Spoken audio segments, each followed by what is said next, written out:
എല്ലാ കൂട്ടുകാർക്കും നല്ല നമസ്കാരം. 2ാം വർഷ കമ്പ്യൂട്ടർ സയൻസ് വിദ്യാർത്ഥികളുടെ 3ാമത്തെ chapter data structures and operations, ഇതാണ് ഇന്ന് നമുക്ക് പഠിക്കാനുള്ളത്.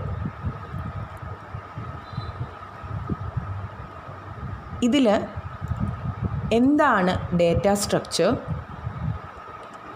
ഡേറ്റ സ്ട്രക്ചറിൻ്റെ ക്ലാസിഫിക്കേഷൻ ഏതൊക്കെയാണ്, അതുപോലെ തന്നെ ഡേറ്റ സ്ട്രക്ചേഴ്സിൽ ഉള്ള ഓപ്പറേഷൻസ് ഏതൊക്കെയാണ്, ഇതിത്രയുമാണ് ഈ ചാപ്റ്ററിൻ്റെ പാർട്ട് 1 വീഡിയോയിൽ നമുക്ക് പഠിക്കാനുള്ള ടോപ്പിക്സ്. അപ്പോൾ ആദ്യം തന്നെ നമുക്ക് എന്താണ് ഡേറ്റ സ്ട്രക്ചർ എന്ന് പറയാം.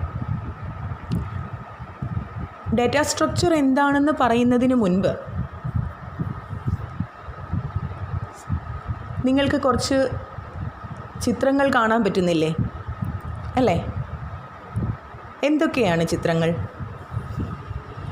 ആദ്യം തന്നെ കുറച്ച് പെൺകുട്ടികൾ വരി വരിയായി നിൽക്കുന്നു അല്ലേ? ഒന്നിന് പുറകെ ഒന്നായിട്ട്, ഒരാളുടെ പുറകിൽ അടുത്ത ആൾ എന്ന രീതിയിൽ കുറച്ച് പെൺകുട്ടികൾ നിൽക്കുന്നു.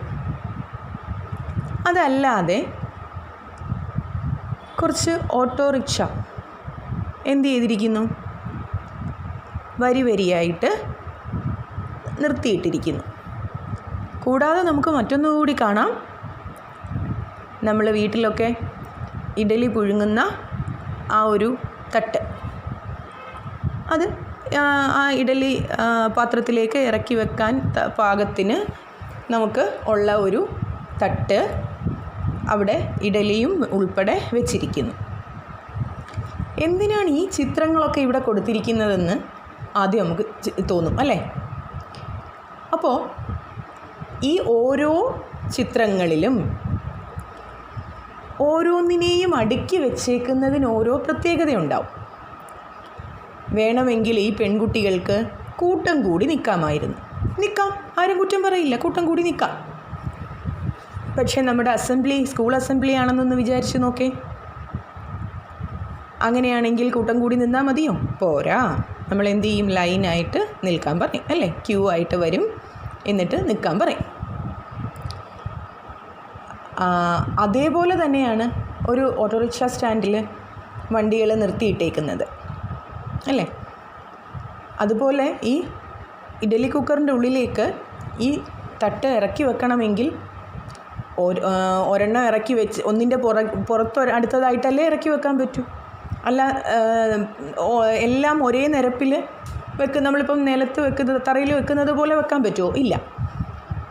അതുപോലെ തന്നെയാണ് ഈ ഓരോ അഡ്ജസ്റ്റ്മെൻറ്റും. അപ്പോൾ ഇനി നമുക്ക് എന്താണ് ഡേറ്റ സ്ട്രക്ചർ എന്ന് പറയാം. ഡേറ്റ സ്ട്രക്ചറിൻ്റെ ഡെഫിനിഷൻ ഒന്ന് നോക്കിയേ. A particular way of organising logically related data items which can be processed as A single unit.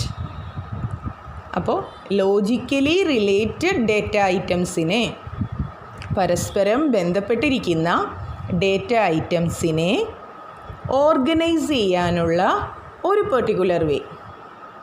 അതിപ്പോൾ കൂട്ടം കൂടി നിന്നാലും ശരി, അതൊരു ഓർഗനൈസ്ഡ് വേ ആണ്. വരി വരിയായി നിർത്തിയാലും ഓക്കെ അല്ലേ? പ്ലേറ്റ് നമുക്ക്, അല്ലെങ്കിൽ നമ്മുടെ ലൈബ്രറിയിൽ ബുക്സ് അറേഞ്ച് ചെയ്യില്ലേ, ഇതൊക്കെ തന്നെ ഓരോ മെത്തേഡാണ്. അപ്പോൾ എന്താണ് ഡേറ്റ സ്ട്രക്ചർ എന്ന് പറഞ്ഞു കഴിഞ്ഞാൽ, പരസ്പരം ബന്ധപ്പെട്ടിരിക്കുന്ന ഡേറ്റ ഐറ്റംസിനെ ഓർഗനൈസ് ചെയ്യാനുള്ള ഒരു മെത്തേഡാണ് ഡേറ്റ സ്ട്രക്ചർ. ഈ തന്നിരിക്കുന്ന ഡേറ്റ ഐറ്റംസിനെയെല്ലാം ഒരു സിംഗിൾ യൂണിറ്റ് ആയിട്ടാണ് നമ്മൾ പ്രോസസ്സ് ചെയ്യുന്നത്. ഓക്കെ, അപ്പോൾ ഇതാണ് ഡേറ്റ സ്ട്രക്ചർ എന്ന് പറഞ്ഞാൽ. ഡേറ്റ ഐറ്റംസിനെ അറേഞ്ച് ചെയ്തിരിക്കുന്ന ഒരു മെത്തേഡ്, അത്രയേ ഉള്ളൂ ഡേറ്റ സ്ട്രക്ചർ എന്ന് പറയുന്നത്. ഇനി നമുക്ക് ക്ലാസിഫിക്കേഷൻ ഓഫ് ഡേറ്റ സ്ട്രക്ചേഴ്സ് പഠിക്കാം. ക്ലാസിഫിക്കേഷൻ 2 ആയിട്ടാണ് ഡേറ്റ സ്ട്രക്ചറിനെ ക്ലാസിഫൈ ചെയ്തിരിക്കുന്നത്. സിമ്പിൾ ഡേറ്റ സ്ട്രക്ചേഴ്സും കോമ്പൗണ്ട് ഡേറ്റ സ്ട്രക്ചേഴ്സും. സിമ്പിൾ ഡേറ്റ സ്ട്രക്ചേഴ്സിന് എക്സാമ്പിൾസ് തന്നിരിക്കുന്നു നോക്കേ. അതിനെ വീണ്ടും ക്ലാസിഫൈ ചെയ്തിരിക്കുന്നു. Array, structure. ഇത് രണ്ടും നമ്മൾ പഠിച്ചതാണ്. ഇത് രണ്ടും സിമ്പിൾ ഡേറ്റ സ്ട്രക്ചറാണ്, അരയും സ്ട്രക്ചറും. അടുത്തത് കോമ്പൗണ്ട് ഡേറ്റ സ്ട്രക്ചറാണ്. അത് അല്പം കോംപ്ലക്സ് ആണ് അല്ലേ? കോമ്പൗണ്ട് ഡേറ്റ സ്ട്രക്ചർ അത് രണ്ടായി ക്ലാസിഫൈ ചെയ്തിരിക്കുന്നു: linear data structure and non linear data structure. Linear data സ്ട്രക്ചറിനെ വീണ്ടും മൂന്നായിട്ട് തിരിച്ചിരിക്കുന്നു. ഒന്ന് stack, 2 queue, 3 linked list. Non linear data സ്ട്രക്ചറിനെ രണ്ടായിട്ട് ക്ലാസിഫൈ ചെയ്തിട്ടുണ്ട്: tree and graph.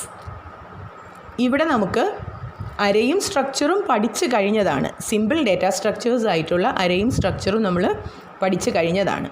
Compound data സ്ട്രക്ചേഴ്സിൽ linear data structure, stack, queue, linked list, ഇത് മൂന്നുമാണ് ഈ ചാപ്റ്ററിൽ നമുക്ക് പഠിക്കാനുള്ളത്.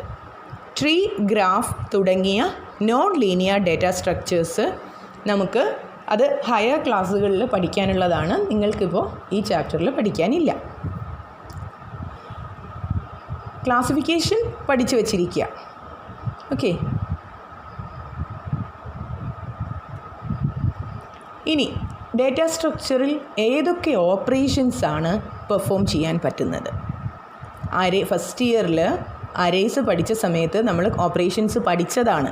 അരേസിൽ ഏതൊക്കെ ഓപ്പറേഷൻസ് പെർഫോം ചെയ്യാൻ പറ്റുമെന്ന് പഠിച്ചതാണ്. ഇവിടെ അതേ ഓപ്പറേഷൻസ് തന്നെയാണ് നമ്മൾ പഠിക്കുന്നത്. ആദ്യത്തേത് ട്രാവേഴ്സിങ്. അരേ ട്രാവേഴ്സിങ് പറഞ്ഞിരുന്നു. അതുപോലെ തന്നെയാണ് ഇവിടുത്തെ ഓരോ ഡേറ്റ സ്ട്രക്ചറിനുമുണ്ട് ഈ ഓപ്പറേഷൻസ് എല്ലാം പെർഫോം ചെയ്യാൻ പറ്റും അല്ലേ? അപ്പോൾ ആദ്യത്തെ ഓപ്പറേഷനാണ് ട്രാവേഴ്സിങ്. എന്തായിരുന്നു traversing? Each element of A data structure is visited. ഓരോ എലമെൻറ്റിനെയും, ഒരു ഡേറ്റ സ്ട്രക്ചറിലെ ഓരോ എലമെൻറ്റിനെയും വിസിറ്റ് ചെയ്തിരിക്കണം. അറ്റ്ലീസ്റ്റ് വൺസ് വിസിറ്റ് ചെയ്തിരിക്കണം. അതാണ് നമ്മൾ അരയിൽ വെച്ച് പഠിച്ചിരുന്നു. രണ്ടാമത്തെ ഓപ്പറേഷൻ സെർച്ചിങ്. സെർച്ചിങ് എന്ന് പറഞ്ഞാൽ എന്താണ്? സെർച്ച് ചെയ്യുക എന്ന് പറഞ്ഞാൽ എന്താണ്? Finding the location of a particular element. ഒരു ഡേറ്റ സ്ട്രക്ചറിലെ ഏതെങ്കിലും ഒരു പെർട്ടിക്കുലർ എലമെൻറ്റിൻ്റെ ലൊക്കേഷൻ ഫൈൻഡ് ചെയ്യുകയാണ് സെർച്ചിങ്. അടുത്തത് എന്താണ്? ഇൻസേർഷൻ. ഇൻസേർഷൻ എന്ന് പറഞ്ഞു കഴിഞ്ഞാൽ a new data is added at a particular place. Data സ്ട്രക്ചറിൻ്റെ ഒരു പെർട്ടിക്കുലർ പ്ലേസിൽ ഒരു പുതിയ എലമെൻറ്റ് അല്ലെങ്കിൽ പുതിയ ഡേറ്റയെ ആഡ് ചെയ്യുന്ന പ്രോസസ്സാണ് ഇൻസേർഷൻ. അങ്ങനെയാണെങ്കിൽ നെക്സ്റ്റ് ഓപ്പറേഷൻ ഡിലീഷൻ എന്താണ്? ഈ ഡേറ്റ സ്ട്രക്ചറിലുള്ള ഏതെങ്കിലും ഒരു എലമെൻറ്റിനെ റിമൂവ് ചെയ്യുന്ന പ്രോസസ്സാണ്. A particular element is removed. അടുത്ത ഓപ്പറേഷൻ സോർട്ടിംഗ് ആണ്. സോർട്ടിംഗ് നമ്മൾ അരയിൽ സോർട്ടിംഗ് പഠിച്ചതാണ്, ബബിൾ സോർട്ടൊക്കെ പഠിച്ചതാണ്. ഇവിടെ അതെന്താണ് എന്ന് പറയുന്നു. സോർട്ടിംഗ് എന്താണ്? Arranging the elements in ascending or descending order. Ascending ആരോഹണ ക്രമത്തിൽ അല്ലെങ്കിൽ ഡിസെൻഡിങ് അവരോഹണ ക്രമത്തിലോ അറേഞ്ച് ചെയ്യുന്നതിനെ, എലമെൻസിനെ അറേഞ്ച് ചെയ്യുന്നതിനെയാണ് എന്തെന്ന് പറയുന്നത്? സോർട്ടിംഗ് എന്ന് പറയുന്നത്. Arranging the elements in ascending or descending order. Then next ഓപ്പറേഷനാണ് മെർജിങ്. മെർജിങ് എന്ന് പറഞ്ഞാൽ combining elements of 2 sorted data structures to form a new one. എന്താ സംഭവിക്കുന്നത്? 2 sorted data structures എടുക്കുന്നു. എക്സാമ്പിൾ അരേ തന്നെ ആയിക്കോട്ടെ. 2 അരേ, രണ്ടും sorted ആയിരിക്കണം. എന്നിട്ട് ഈ രണ്ടിനെയും എന്ത് ചെയ്യുക? കമ്പൈൻ ചെയ്യുന്നു. ഈ രണ്ടിനെയും കൂടി കമ്പൈൻ ചെയ്യുന്നു. നമ്മളിപ്പോൾ 2 ക്യൂ ആയിട്ട് അസംബ്ലിക്ക് നിൽക്കുന്ന 2 ക്യൂവിനെ നിർത്തിയതിന് ശേഷം കുട്ടികളെ, ഒരേ ക്ലാസ്സിലെ കുട്ടികളെ 2 ക്യൂ ആയിട്ട് നിർത്തുന്നു. ദെൻ അതിനെ കമ്പൈൻ ചെയ്യുകയാണ്. നമ്മൾ എങ്ങനെയാണ് ചെയ്യുന്നത്? 2 ക്യൂവിലെ ആദ്യത്തെ കുട്ടിയെ നോക്കും അല്ലേ? ആദ്യത്തെ കുട്ടി നീളം കുറഞ്ഞ കുട്ടിയാണ്, രണ്ടാമത്തെ ക്യൂവിലെ കുട്ടിയേക്കാൾ നീളം കുറഞ്ഞു. അങ്ങനെയാണെങ്കിൽ പുതിയ ക്യൂ ആണ് ഉണ്ടാക്കുന്നത് അല്ലേ? ഇവർ രണ്ടുപേരെയും കൂടെ കമ്പൈൻ ചെയ്യുമ്പോൾ നമ്മളൊരു പുതിയ ക്യൂ ഉണ്ടാക്കുന്നു. എന്ത് ചെയ്യുന്നു? ഫ്രണ്ടിൽ നിൽക്കുന്ന കുട്ടിയെ നമ്മൾ മൂന്നാമത്തെ ക്യൂവിലേക്ക് നിർത്തുന്നു. അങ്ങനെ ഈ 2 ക്യൂവും കൂടി കമ്പൈൻ ചെയ്ത്, രണ്ടിലും സോർട്ടഡ് ആയിട്ടാണ് നിൽക്കുന്നത് അല്ലേ? നീളം കൂടിയ ആളാണ് പുറകിലേക്കാണ് നിൽക്കുന്നത്. അങ്ങനെ നിൽക്കുന്ന 2 ക്യൂവിനെയും കൂടി നമ്മൾ കമ്പൈൻ ചെയ്ത് ഒരു പുതിയ ക്യൂ ഉണ്ടാക്കുന്നു. അതുതന്നെയാണ് മെർജിങ് എന്ന് പറയുന്നത്. അപ്പോൾ ഡേറ്റ സ്ട്രക്ചറിലെ ഓപ്പറേഷൻസ് ഏതൊക്കെയാണ്? traversing, searching, insertion, deletion, sorting and merging. അപ്പോൾ വളരെ ചെറിയൊരു ടോപ്പിക്കാണ് നമ്മൾ പഠിച്ചത്. എല്ലാവർക്കും നന്നായി മനസ്സിലായി കാണുമെന്ന് വിചാരിക്കുന്നു.